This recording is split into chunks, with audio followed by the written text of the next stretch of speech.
Telangana council of higher education ने पीर को डिग्री ऑनलाइन खिदमात तेलंगाना साल 2026 तालीमी साल 2026 और 27 के रिवायती डिग्री प्रोग्रामों में दाखिलों के लिए नोटिफिकेशन जारी किया है। 3 मरहलों पर मुश्तमिल दाखिले का अमल 15 अप्रैल से 7 मई तक रजिस्ट्रेशन के साथ शुरू होगा। Telangana council of higher education के chairman professor V Balakrishna Reddy, जिन्होंने नोटिफिकेशन जारी किया, कहा कि कोर्सेज और कॉलेज के अलाटमेंट के लिए वेब ऑप्शन 30 अप्रैल से 8 मई के दरमियान किए जा सकते हैं। खुसूसी जुमरे के सर्टिफिकेट्स की तस्दीक 7 और 8 मई को की जाएगी। पहले मरहले की सीट अलाटमेंट 14 मई को शेड्यूल है और जिन तलबा ने सीटें हासिल की हैं उन्हें 15 और 23 मई के दरमियान खुद ऑनलाइन रिपोर्ट करना होगा। इसी तरह 1 जुलाई को क्लासेस शुरू होने से पहले 2 और दाखिले काउंसलिंग की जाएंगी।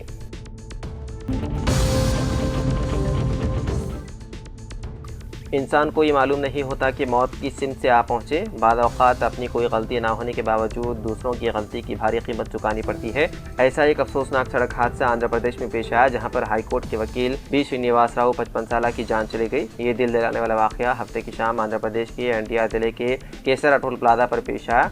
इत्तलात के मुताबिक श्रीनिवास राव की कार टोल बूथ पर रोकी हुई थी कि इसी दौरान पीछे से तेज रफ्तार में आने वाला सीमेंट फ्लाई ऐश से लदा एक लॉरी टैंकर बेकाबू होकर कार पर उलट गया। हादसा इतना शदीद था कि कार मुकम्मल तौर पर लॉरी के नीचे दबकर तबाह हो गई और वकील श्रीनिवास राव ड्राइविंग सीट पर ही मौके पर ही दम तोड़ गए। तफसीलात के मुताबिक हैदराबाद के इलाडी गोड़ा के रहने वाले Srinivas Rao Andhra Pradesh high court bar association के इंतखाबात में वोट डालने के लिए अपनी BMW कार में विजयवाड़ा आए थे। काम मुकम्मल करने के बाद वो हफ्ते की दोपहर हैदराबाद वापस रवाना हुए। शाम 4 बजे जब वो केसरा टोल प्लाजा पहुंचे तो टोल बूथ की जानिब बढ़ रहे थे। उनके आगे कार रुकने पर उन्होंने अपनी गाड़ी भी रोक ली। इसी दौरान एक टैंकर जो इब्राहिमपट्टनम के VTPS से सीमेंट फ्लाई ऐश लेकर जग्गैया पेट की सीमेंट फैक्ट्री जा रहा था। तेज रफ्तारी के बाइस से ड्राइवर के काबू से बाहर हो गया। ड्राइवर जो तमिलनाडु का रहने वाला बताया जाता है, टोल प्लाजा पर दूसरे और तीसरे लेन के दरमियान उलझन का शिकार हो गया और गाड़ी को काबू में न रख सका। रफ्तार कम न होने के बाइस टैंकर पहले डिवाइडर पर चढ़ गया और फिर सामने मौजूद कंक्रीट के सुतून से टकराकर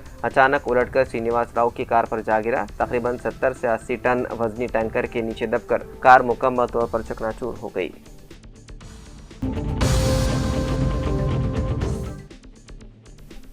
महकमा मौसमियात की पेशकयासी के मुताबिक इन दिनों तेलंगाना में शदीद गर्मी का सिलसिला जारी है, जिसके बाइस आवाम का घरों से बाहर निकलना मुश्किल हो गया है। इस दरमियान महकमा मौसमियात ने रियासत के अवाम के लिए एक और तशवीशनाक खबर देते हुए खबरदार किया है कि आइंदा 7 दिनों तक गर्मी की शिद्दत गैर मामूली हद तक बढ़ने वाली है। माहिरीन के मुताबिक रियासत भर में लू की लहर चलने का इम्कान है, जिसके पेश नज़र अवाम को इंतहाई मोहतात रहने की हिदायत दी गई है। खासतौर पर शुमाली और मशरक़ी अदला में सूरज की तपिश ज़्यादा शिद्दत इख्तियार करेगी। आदिलाबाद, निज़ामाबाद, करीमनगर और नलगुंडा में दर्ज हरारत 42 से 45 डिग्री सेल्सियस पहुंचने का खदशा जाहिर किया जा रहा है। महकमे मौसमियात ने वादे किया है कि दिन के दर्ज हरारत में मामूल से 2 से 4 डिग्री तक का इजाफा हो सकता है, इसलिए दोपहर 11 बजे से शाम 4 बजे तक बाहर निकलने से गुरेज किया जाए। हैदराबाद समेत अतराफ के अदला में भी शदीद गर्मी बरकरार रहने की पेशकयासी की गई है, जबकि हवा में नमी के कमी के बाइस हीट स्ट्रोक यानी कि लू लगने का खतरा बढ़ने का इंतबाह जारी किया गया।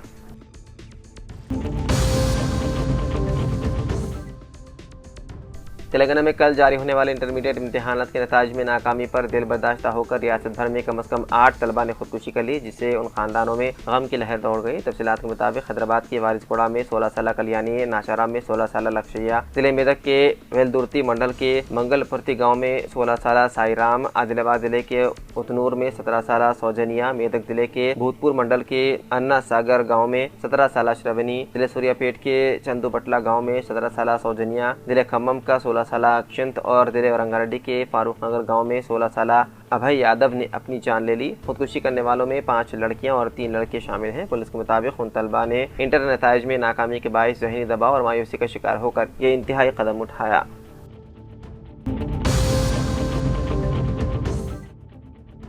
तेलंगाना हुकूमत ने काबीना में वज़ीर अक़लियत बहबूद मोहम्मद अज़हरुद्दीन की बरकरारी को यकीनी बनाने के लिए रियासती गवर्नर से हुकूमत के सिफारिश करदा नामों की मंजूरी की दरख्वास्त की है। वाज़ेह है कि वज़ीर अक़लियत बहबूद मोहम्मद अज़हरुद्दीन को 30 अप्रैल तक असम्बली या कौंसिल में किसी एक इदारे का रुकन मुंतखब होना ज़रूरी है। कांग्रेस पार्टी ने गुज़िश्ता साल अक्टूबर में जुबली हिल्स असम्बली हल्के के ज़िमनी इंतखाब के दौरान मोहम्मद अज़हरुद्दीन को काबीना में शामिल किया था। दस्तूर के मुताबिक असम्बली और कौंसिल की रुकनीत के बगैर सिर्फ 6 माह तक काबीना में बरकरार रहने की गुंजाइश है। मोहम्मद अज़हरुद्दीन के 6 माह 30 अप्रैल को मुकम्मल हो जाएंगे और उस वक्त तक गवर्नर से हुकूमत की सिफारिश करदा नामों की मंजूरी हासिल करने की मसाई शुरू की गई है। बताया जाता है कि गवर्नर के सेक्रेटरी के जरिए हुकूमत की दरख्वास्त शिव प्रताप शुक्ला तक पहुँचाई गई है।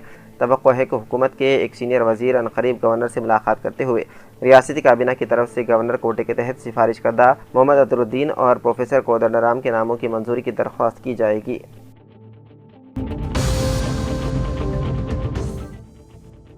DRS के वर्किंग सदर KTR ने ऐलान किया है कि रियासत में अवामी मसाइल के हल के लिए आइंदा साल यानी कि साल 2027 में रियासत गिर पदयात्रा का एहतमाम करेंगे। मीडिया से बात करते हुए KTR ने कहा कि अवाम की जानिब से मुतालबा किया जा रहा है कि पार्टी का नाम दोबारा TRS यानी कि तेलंगाना राष्ट्र समिति रखा जाए। इस सिलसिले में पार्टी सरबराह KCR का फैसला कतई रहेगा। आइंदा इंतखाबात में BJP से मुफाहमत को खारिज अज इम्कान करार देते हुए KTR ने कहा कि उनकी पार्टी तनहा मुकाबला करेगी। KTR ने कहा कि मुफाहमत पर साबिक के तजुर्बात की रोशनी में तनहा मुकाबले का फैसला किया गया। मंचरिया दिल्ली में पार्टी इजलास के बाद मीडिया से बात करते हुए KTR ने कहा कि हल्केजात की असरनो हदबंदी से रियासत तेलंगाना में असेंबली और लोकसभा की नशिस्तों में इजाफा होगा, जिसके नतीजे में पार्टी कायदीन के लिए ज़ायद मौक़े पैदा होंगे। उन्होंने कहा कि मई और जून में पार्टी की रुकनियत सादी मुहिम का आगाज़ किया जाएगा और कारकुनों के लिए ट्रेनिंग कैंपस मुनक़िद किए जाएंगे। उन्होंने कहा कि तेलंगाना का तहफ़्फ़ुज़ सिर्फ KCR के ज़रिए ही मुमकिन है।